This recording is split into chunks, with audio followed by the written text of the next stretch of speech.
we need to look at the complex question of pace. How do you, as a leader, set the right pace? This includes managing your own pace personally, in addition to inspiring and supporting an appropriate pace within your team and company. The balance of when you and the business need to go more slowly and when you must accelerate comes key. Leaders are sometimes nervous of, or prone to, moving so fast that they can alienate their teams. But if they move too slowly, they can lose their relevance in a constantly shifting world. And they can frustrate the ambitious in their teams and among their investors and customers. In today's highly competitive global environment, caution is safer in the short term, but can be highly dangerous in the long term.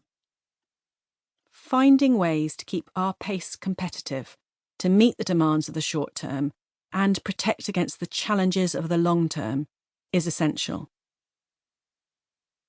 A perspective on pace. Companies are growing at phenomenal rates, and they are disappearing fast as well. In 1965, the average tenure of companies on the S&P 500 in the USA was 33 years. By 1990, it was 20 years, and it's forecast to shrink to 14 years by 2026. In the UK, it's a similar story. Of the 100 companies in the FTSE 100 in 1984, only 24 were still breathing in 2012. Bigger companies can still fail. And newer companies are taking power faster than ever.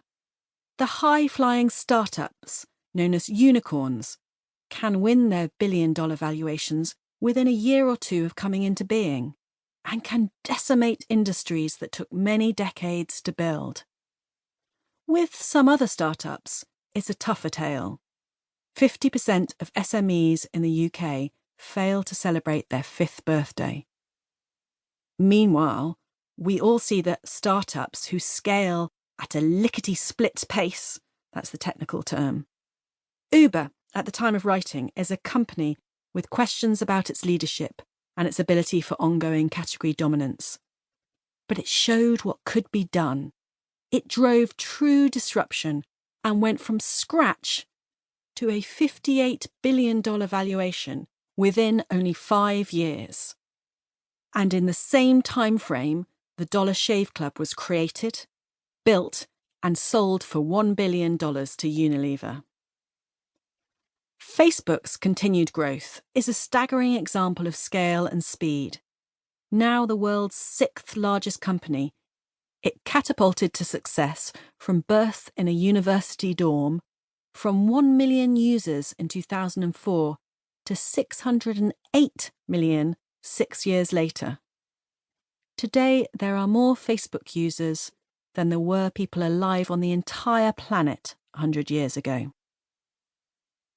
In 2015, there was much celebration as Marriott Hotels opened its 1,000,000th hotel room, only 88 years after launching.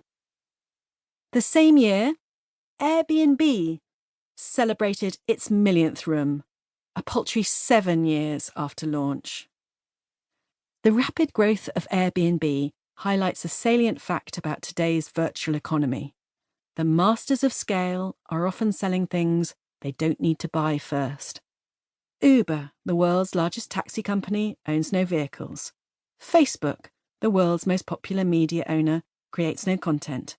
Airbnb, the world's largest accommodation provider, owns no real estate.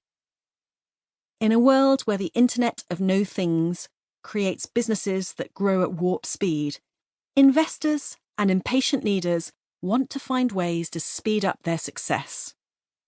Legislation struggles to keep up. Inventions take 2 to 3 years, but patents often 5 to 7. Consumers too expect more. People's patience is shrinking. In 1999, websites would lose 1/3 of their traffic if they took 8 seconds to load. By 2006, that had shrunk to 4 seconds. And now Google puts them on notice.